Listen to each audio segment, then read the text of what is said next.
The lament of every museum is if your objects could talk, the stories that they would tell. A modern museum is very much geared toward telling stories. Where was this Sherman tank? Who moved across the railroads of France in that boxcar? The object, the human story that's connected to it, those are the things that help to bring an exhibit alive.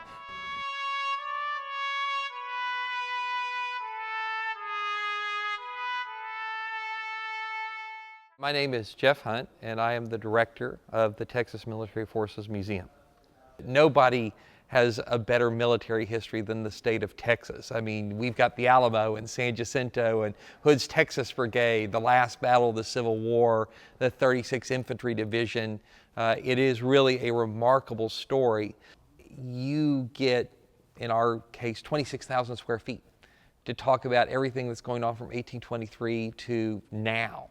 For one museum to be able to cover that much, that's a very exciting thing to be part of. We hope that we put a human face to it. There's a lot about technology in here, and there's a lot about strategy and tactics in here, but at the end of the day, all of those things really, boil down to people. Ordinary people in extraordinary circumstances who are compelled to face extraordinary challenges and to meet them.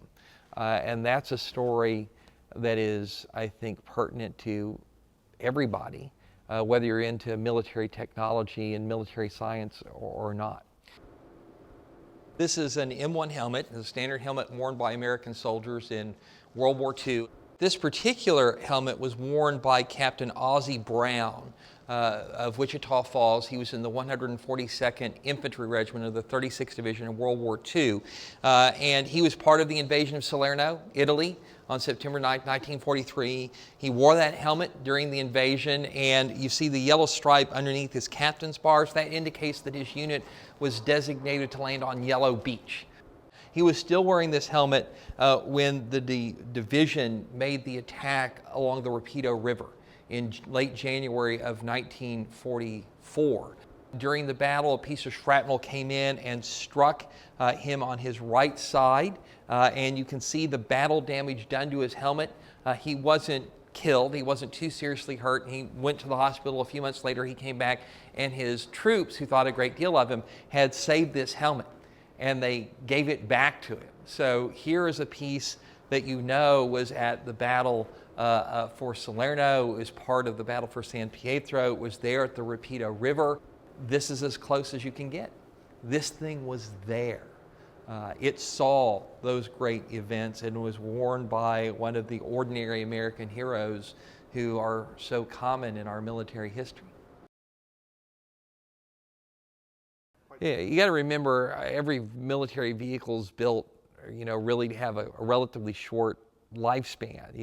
They're disposable after a fashion, and the older the piece is, the harder it is to keep it running. The spare parts are harder and harder to find, and when you find them, they're more and more expensive. It does present challenges, but it's an important thing to do because people connect with these things when you can hear and see and smell and feel. It becomes real to you.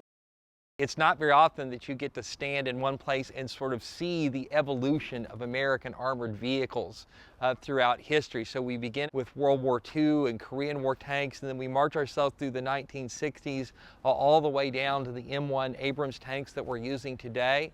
In addition to the actual tanks, we have the entire history of armored personnel carriers used by the American military from World War II into the present. The thing about a tank is that until you stand in front of them, you don't really understand how massive they are. But there's nothing quite like carrying one of these beasts crank up and begin to run, and several of these pieces here are actually operational. History is prelude to the present and a window into understanding what's going on in the world today and how to prepare to deal with the world that's going to be here tomorrow.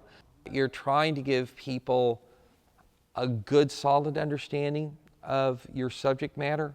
At the same time, you're trying to incorporate some human interest, and it's an interesting balancing act. One of the most remarkable objects that we have on exhibit is this howitzer here. In February of 1861, a bunch of Texas militiamen under the command of Ben McCullough descended upon the headquarters of the U.S. Army in Texas, which was in San Antonio at the Alamo, demanded its surrender, and received that surrender. So this particular piece has that connection to the moment when Texas leaves the Union.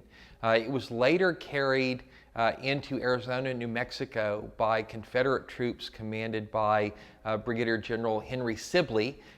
When Sibley's expedition finally was defeated and he was forced to retreat back into Texas, they didn't have the mules and horses required to pull their artillery back to Texas. So they buried 2 batteries of guns outside of Albuquerque, New Mexico. The Federals never found those cannon.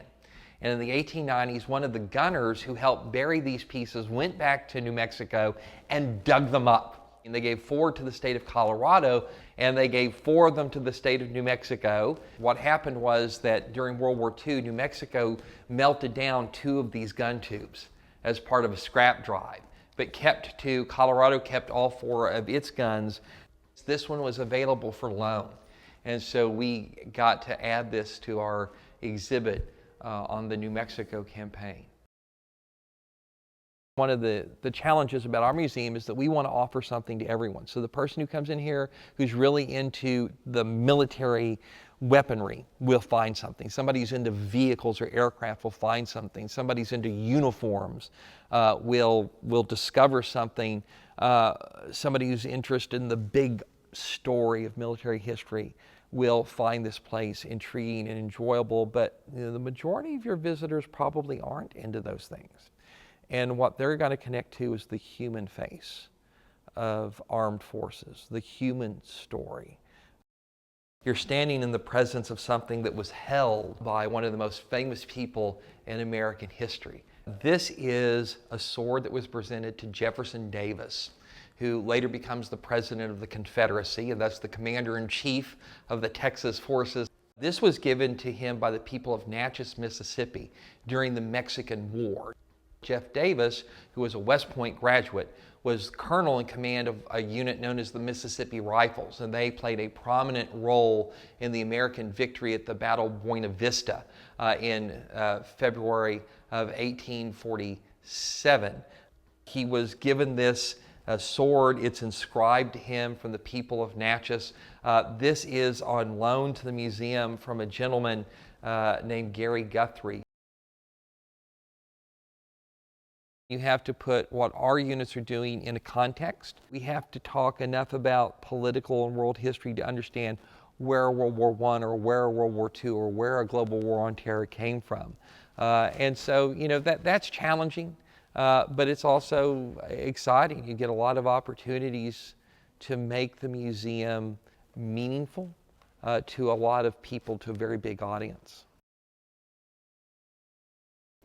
A lot of the story we tell are events that none of our museum visitors, of course, live through. When we get into this part of the museum, though, that changes very dramatically. Everybody, of course, remembers what happened on September 11th of 2001. The Texas Air National Guard's 111th Fighter Squadron maintained an air sovereignty alert at Ellington Field. It's a legacy of the Cold War.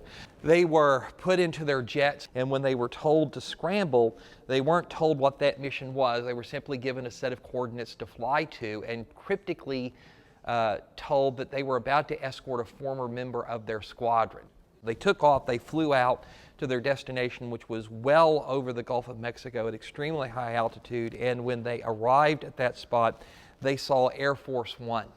And suddenly it all came together because the president, George W. Bush, had been a pilot in the 111th Fighter Squadron in the 1960s.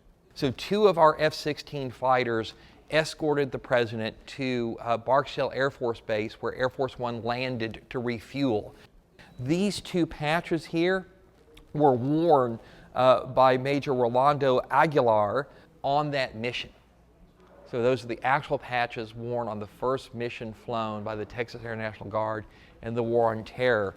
The rubble that you see in this exhibit is from the Pentagon, where it was struck by one of the aircraft that had been hijacked that day.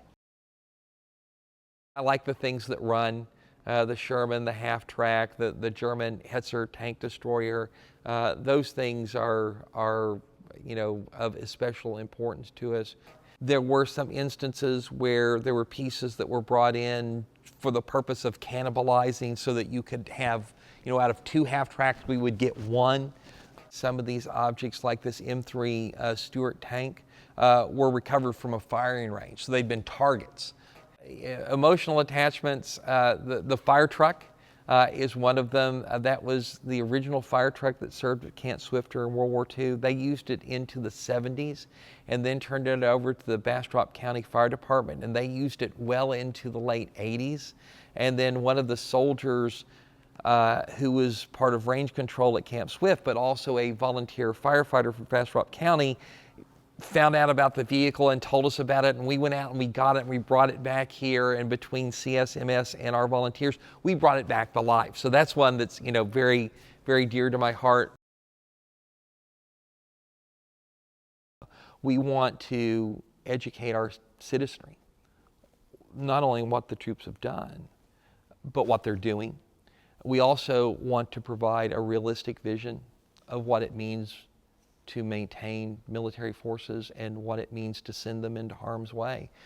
Wars are complicated, messy things, that you don't fight one without collateral damage, pain and misery, that they come from complex places and have complex endings, that they don't stop like a video game. You can turn them off and hit pause. Real conflict is not resolved in the 2-hour span of a movie or a TV series, a season. Between the end of World War II and the dawn of the War on Terror, the Texas Army National Guard was never mobilized. We sent troops into Iraq and Afghanistan, and Specialist Garces was in a Humvee that was struck by an IED, and he was killed, and thus gains the distinction of being the first member of the Texas National Guard to be killed since World War II. This is the helmet that he was wearing when that happened.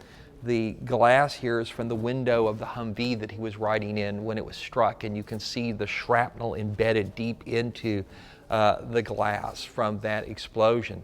This, unfortunately, is a very melancholy exhibit, but it's a very powerful one that helps us remember the price that is paid when we send our armed forces to war. We begin the tale with the first militia muster in Stephen F. Austin's colony in 1823, but we don't have a stopping point. As long as there are Texas military forces, they will make history. And our job is to preserve and to tell that history.